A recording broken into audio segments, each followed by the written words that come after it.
نحمده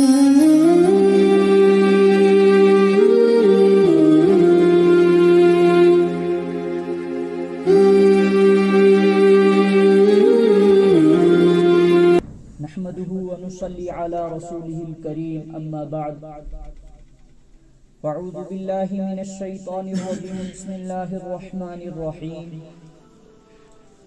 فقد قال الله تبارك وتعالى في كلامه المجيد والفرقان الحميد يا أيها الذين آمنوا كتب عليكم الصيام كما كتب على الذين من قبلكم لعلكم تتقون وقال النبي صلى الله عليه وسلم عن أبي هريرة رضي الله عنه قال قال رسول الله صلى الله عليه وسلم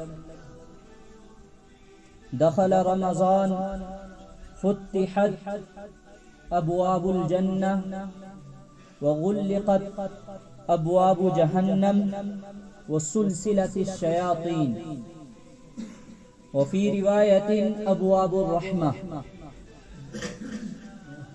صدق الله مولانا العظيم وصدق رسوله النبي الكريم ونحن على ذلك من الشاهدين وشاكرين والحمد لله رب العالمين. محترم مکرم سامعین کرام، عزت مآب بزرگوں، بھائیو اور دوستو، السلام علیکم ورحمۃ اللہ وبرکاتہ۔ اللہ تعالیٰ کا بے انتہا کرم احسان ہوا کہ اللہ تعالیٰ نے ہمیں ایمان والے گھروں میں ایمان کے ساتھ پیدا کیا۔ مزید اللہ تبارک و تعالیٰ کا کرم احسان ہوا کہ اللہ تعالیٰ نے ہمیں رمضان کے قریب کر دیا، کہ اللہ تعالیٰ نے ہمیں پھر سے یہ موقع عنایت فرمایا کہ ہمارے شعبان کے مہینے کے چند دن عافیت کے ساتھ گزر گئے۔ اب مزید اللہ تبارک و تعالیٰ سے دعا فرمائے اللہ تعالیٰ ہمیں یہ رمضان نصیب فرمائے۔ کیا پتہ آئندہ یہ لمحات ہمیں نصیب ہو یا نہ ہو۔ اللہ کے نبی صلی اللہ علیہ وسلم کے متعلق امی عائشہ رضی اللہ عنہا فرماتی ہیں کہ جب شعبان کا مہینہ آتا تو نبی اکرم صلی اللہ علیہ وسلم اس طرز پر روزے رکھتے کہ ہم گمان کرتے کہ اب نبی اکرم صلی اللہ علیہ وسلم روزے نہیں چھوڑیں گے۔ پھر آپ صلی اللہ علیہ وسلم اسی شعبان کے مہینے میں روزے ترک کر دیتے تو ہمیں یہ گمان ہو جاتا کہ اب نبی اکرم صلی اللہ علیہ وسلم شعبان کے روزے نہیں رکھیں گے۔ اور ایک روایت میں آیا ہے کہ اللہ کے نبی صلی اللہ علیہ وسلم نے فرمایا نصف شعبان کے بعد روزے مت رکھو۔ اور جب صحابہ رضوان اللہ تعالی علیہم اجمعین نے اس کی وجہ پوچھی تو آپ علیہ السلام نے فرمایا نصف شعبان کے بعد تم رمضان کی تیاری کرو، اپنی صحت کا خیال رکھو۔ یہ ایک روایت ہے، اور اس کے علاوہ کئی روایتوں میں نبی اکرم صلی اللہ علیہ وسلم کے متعلق یہ آتا ہے کہ آپ علیہ السلام شعبان کے نصف کے بعد بھی روزے رکھتے تھے، یہاں تک کہ رمضان آ جاتا۔ علماء نے فرمایا ہے ان تمام احادیث کو مد نظر رکھتے ہوئے آپ شعبان کے روزے رکھ سکتے ہیں، ترک بھی کر سکتے ہیں، مگر اس میں جو مناسب طریقہ یہ ہے کہ آپ نصف شعبان تک روزے رکھیں، نصف شعبان کے بعد اپنی صحت کا خیال رکھیں، اور خاص طور پر 29-30 شعبان کا یا صرف 30 شعبان کا روزہ نہ رکھیں۔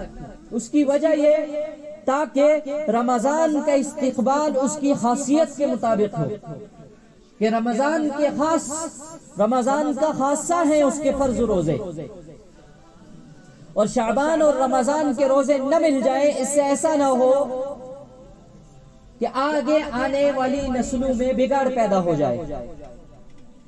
تو اللہ کے نبی صلی اللہ علیہ وسلم کے متعلق یہ تمام حدیث صحابہ رضوان اللہ علیہم اجمعین سے مروی ہے۔ ان میں ایک حدیث یہ ہے، حضرت ابو ہریرہ رضی اللہ عنہ فرماتے ہیں کہ نبی اکرم صلی اللہ علیہ وسلم نے ہمیں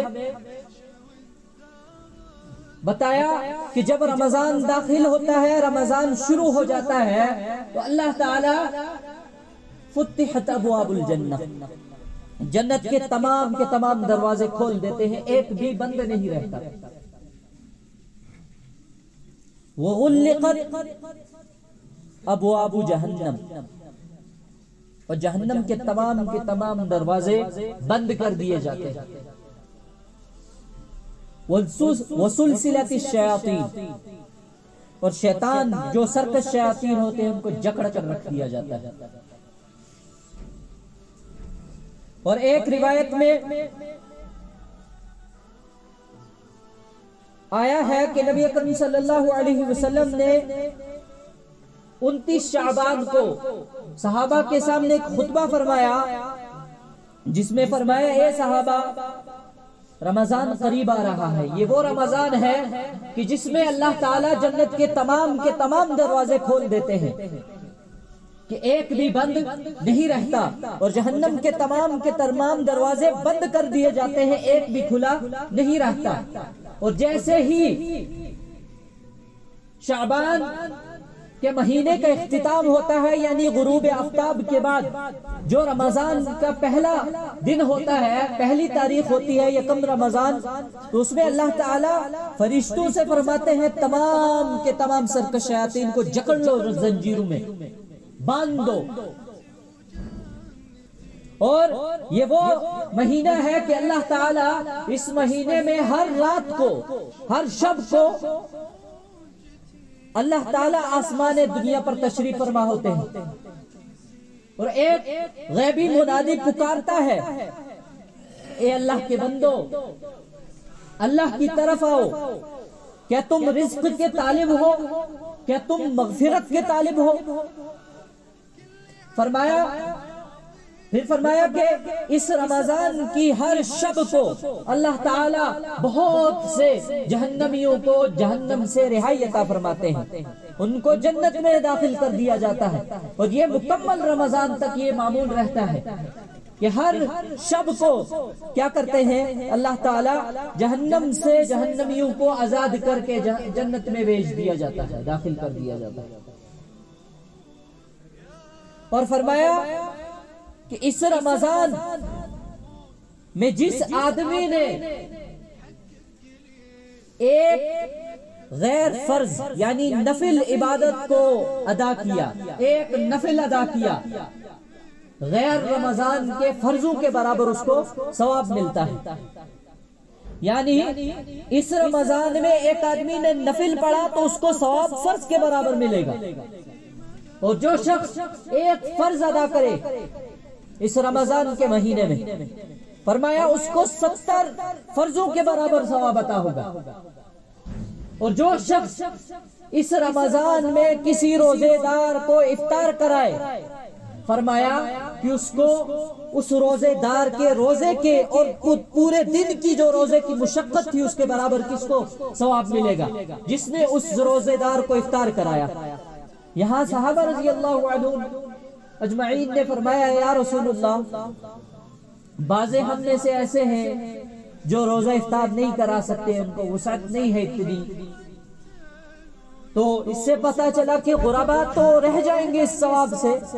اللہ کے نبی صلی اللہ علیہ وسلم نے صحابہ کو تسلی دی، فرمایا اے صحابہ، افطار سے مراد بھر پیٹ کھانا کھلانا نہیں ہے، جس نے ایک گھونٹ پانی پلا دیا، دودھ کا ایک لسی کا گھونٹ کسی کو پلا دیا، فرمایا اس کو بھی یہ ثواب عطا ہوگا، اس کو بھی یہ ثواب ملے گا۔ جگہوں کو پر کر لے، آگے آگے آگے، بعد میں توجہ خراب ہو جاتی ہے۔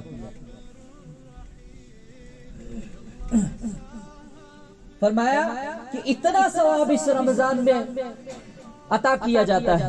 تو اللہ کے نبی صلی اللہ علیہ وسلم صحابہ کو تلقین کرتے تھے رمضان کے متعلق، رمضان کی تیاری کے متعلق. اور قرآن مقدس میں جو آیت میں نے قرآن مقدس کی پڑھی، آپ دیکھتے ہیں جیسے ہی رمضان شروع ہوتا ہے تمام کے تمام مقررین اس آیت کو رٹ لیتے ہیں. یا ایھا الذین آمنوا کتب علیکم الصیام کما کتب علی الذین من قبلکم لعلکم تتقون. اس آیت کے بعد مستقل یہ 2 صفحے اللہ تعالی رمضان روزے کے مسائل کے متعلق اللہ تعالی نے ارشاد فرمائے ہیں.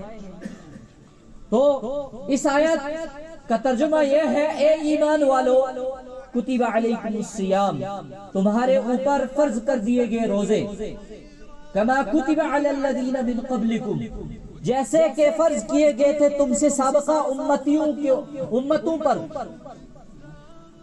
لعلکم تتقون، تاکہ تم ان روزوں کے ذریعے سے تقوی پرہیزگاری والے بن جاؤ. رمضان آیا گزر گیا، یہاں تک کہ ہمیں رمضان میں ہمیں نماز کی پابندی تک نہیں ہوئی. کیا وجہ؟ کیونکہ ہمارا رمضان ویسے گزرتا نہیں ہے جیسے اصل رمضان کو گزارنے کا حکم دیا گیا. کیا آپ دیکھیں کہ رمضان کا تو ہمیں تاریخ بھی پتہ نہیں چلتی کہ رمضان کب آیا. پتہ چلتا ہے عید کے دن، پتہ چلتا ہے اخباروں میں آتا ہے، نیوز پیپرز میں آتا ہے اس سال رمضان کا 1 روزہ کھلا دیا گیا، 1 روزہ ختم کر دیا گیا. اس کی وجہ یہ کہ ایک تنظیم نے اعلان کر دیا روزوں کا، دوسری نے نہیں کیا کہ کل ہوگا. یہ رمضان کی ہماری تیاری رہتی ہے اور رمضان کے اعمال رہتے ہیں. تبھی تو ہمیں اس آیت کے مطابق لعلکم تتقون تقوی حاصل نہیں ہوتا. کیوں؟ کیونکہ ویسے ہمارا ویسا رمضان ہی نہیں گزرتا. تو اللہ کے نبی صلی اللہ علیہ وسلم صحابہ سے شعبان، نصف شعبان کے بعد صحابہ سے مشقیں کرواتے تھے رمضان کے متعلق. نوافل کی مشقیں ہوتی تھی، ذکر و اذکار کی مشقیں ہوتی تھی، تاکہ یہ جو غیر رمضان 11 مہینوں کی گناہوں کی پڑی ہوئی عادت ہے، کم سے کم اس کا کچھ حصہ تو انسان سے چھوٹ جائے. کہ ایک آدمی، بڑے بزرگوں کو میں نے دیکھا ہے، میں ان کی خدمت میں رہا ہوں، کہ رمضان آتا تو ان کے کھانے میں تبدیلی آ جاتی.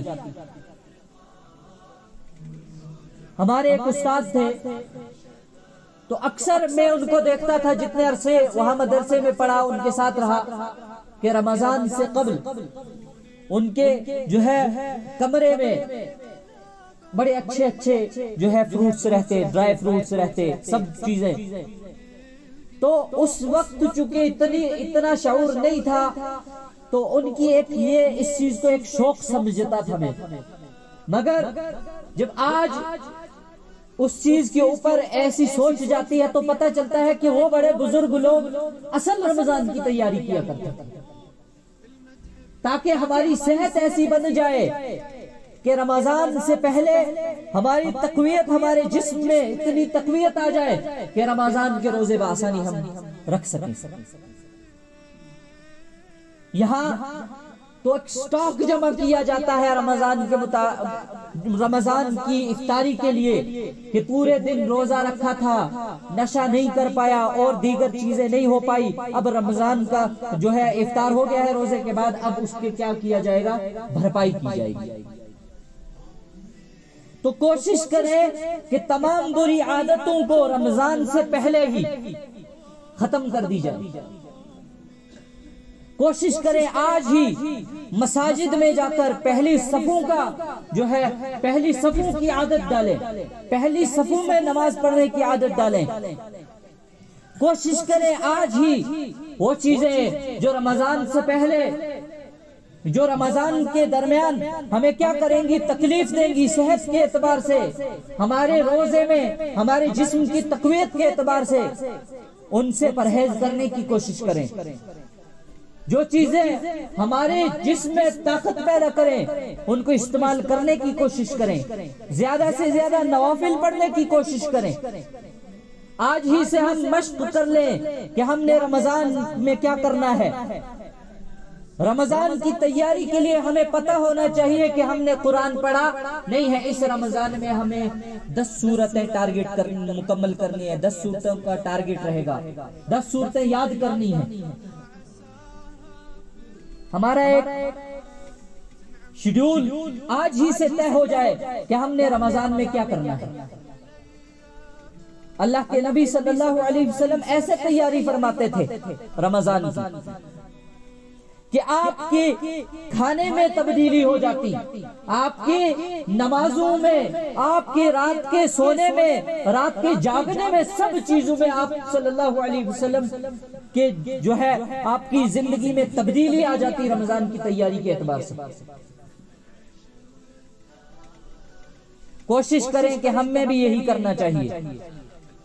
اور یہ رمضان کا مہینہ فرمایا کہ سرکش شیاطین اس میں جکڑ کے رکھ دیے جاتے ہیں۔ تو آیا یہ جو گناہ ہو رہے ہیں یہ کہاں سے ہو رہے ہیں، یہ کیسے ہو رہے ہیں؟ کیا یہ حدیث اپنی اس کی اصل میں صحیح نہیں ہے،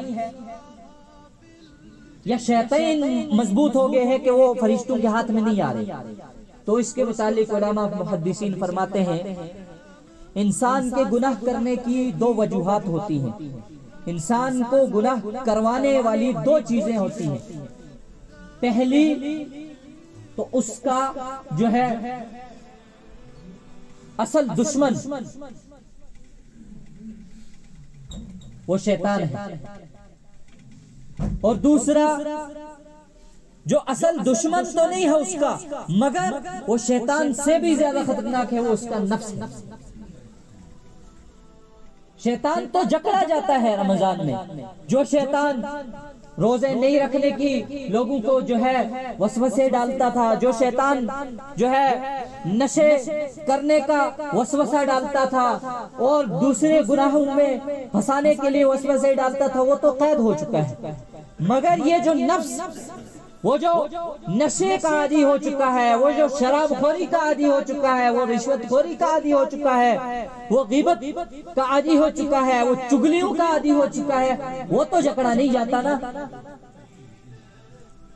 وہ نفس تو کل قیامت کے دن بھی زندہ رہے گا، کہ یہی نفس اس وقت ہوگا کہ اپنی بیوی سے خاوند بھاگے گا، باپ بیٹے سے بھاگے گا، بیٹا باپ سے بھاگے گا۔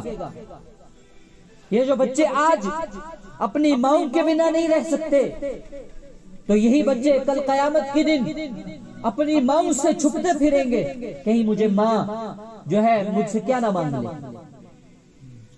یہ نفس تب تک رہے گا، فرمایا یہ نفس صاف تب ہوگا کہ جب انسان کو جنت میں داخل کر دیا جائے گا، اس کے لیے جنت کا فیصلہ ہوگا، تو وہ جو جنت سے پہلے کی ایک نہر ہے اس میں جب اس کو غسل دیا جائے گا تو یہ نفس کی وہ تمام غلاظتیں، وہ عادتیں وہ ختم ہو جائیں گی۔ یہ نفس تب بھی ہوگا مگر پاکیزہ ہوگا۔ فرمایا کہ شیطان تو جکڑے جاتے ہیں پر نفس نہیں جکڑا جاتا۔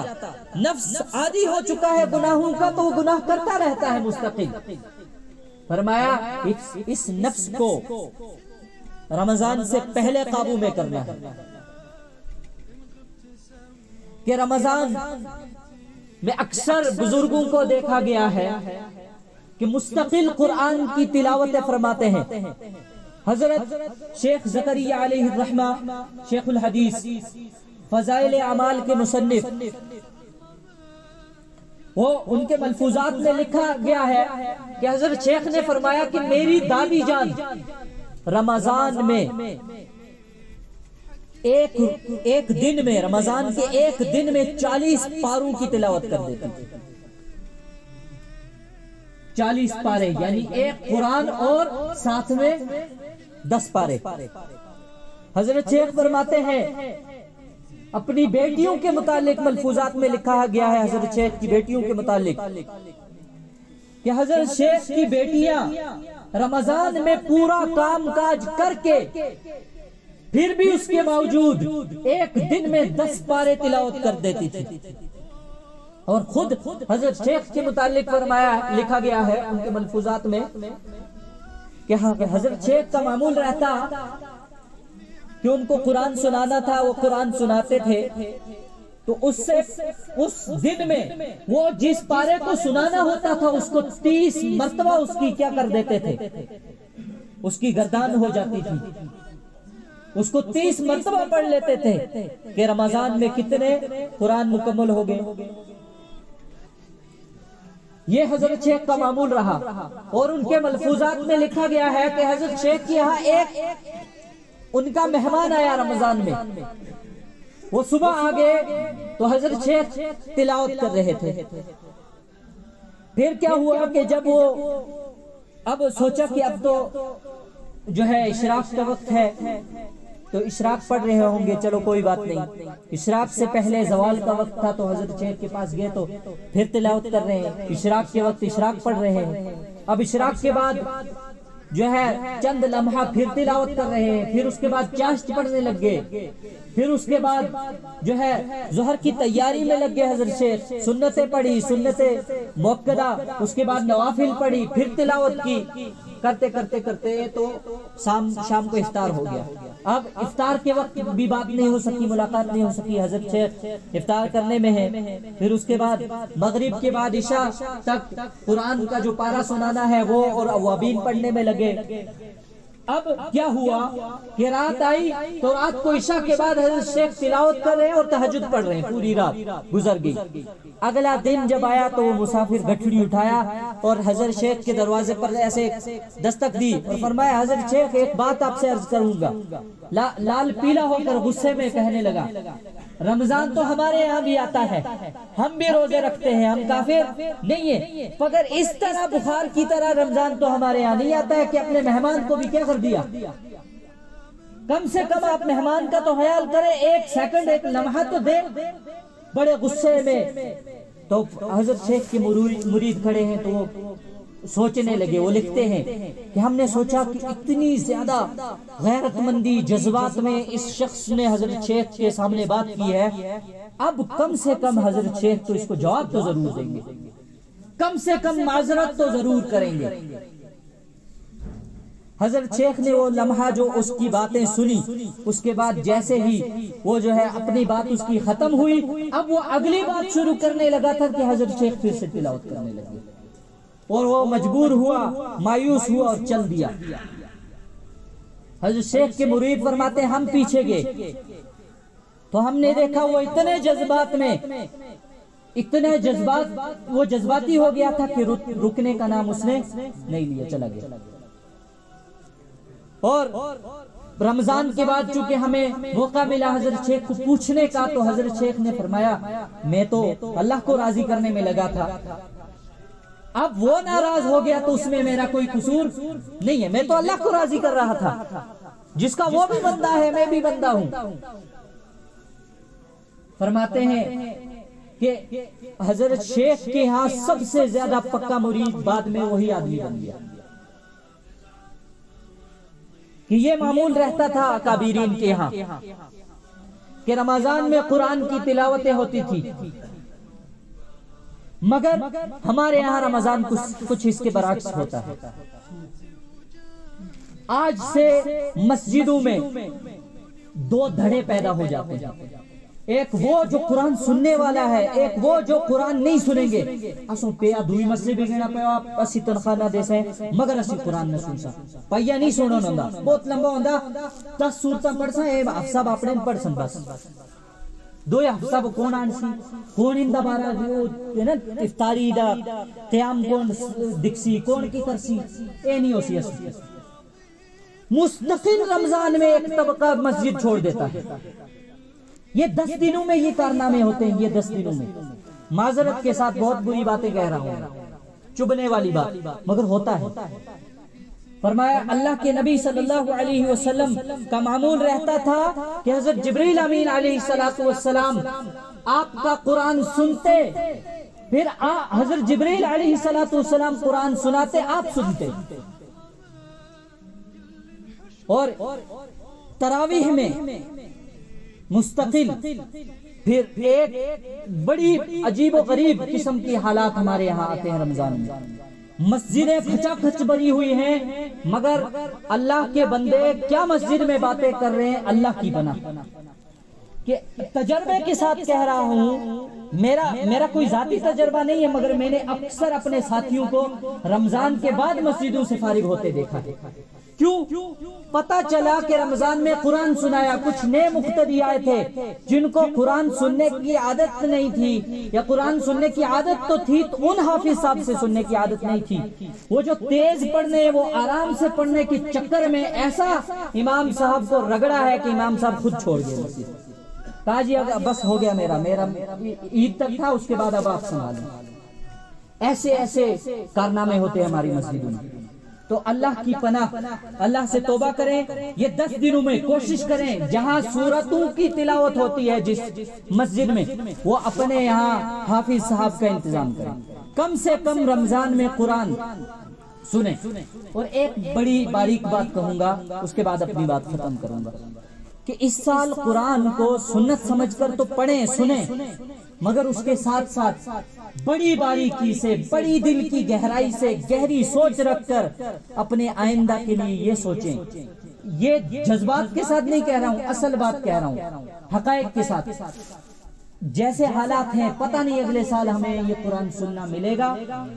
یہ مسجدوں میں نمازوں کی یہ جو تراویح ہوتی ہے، یہ تراویح ہوگی. ہماری مسجدوں کا بھی قیام ہوگا یا نہیں ہوگا یہ بھی پتہ نہیں ہے.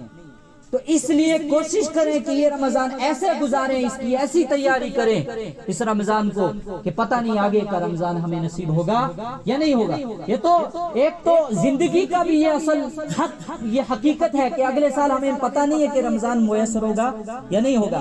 اور حالات کی حقیقت بھی یہی ہے کہ پتہ نہیں اگلے سال ہمیں یہ نمازیں بھی نصیب ہوں گی یا نہیں ہوں گی. تو کوشش کریں اس چیز کا خیال رکھیں. اللہ تعالیٰ کہنے سننے سے زیادہ عمل کی توفیق عطا فرمائے.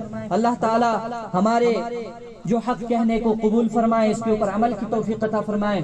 جو بات ہمارے ذہنوں سے ایسی، ہماری زبانوں سے ایسی کہلوا دی گئی یا ایسی کہی گئی جو نامناسب تھی، اللہ تعالیٰ اسے معاف فرمائے. وآخر دعوانا الحمدللہ رب العالمین وما توفیقی الا باللہ.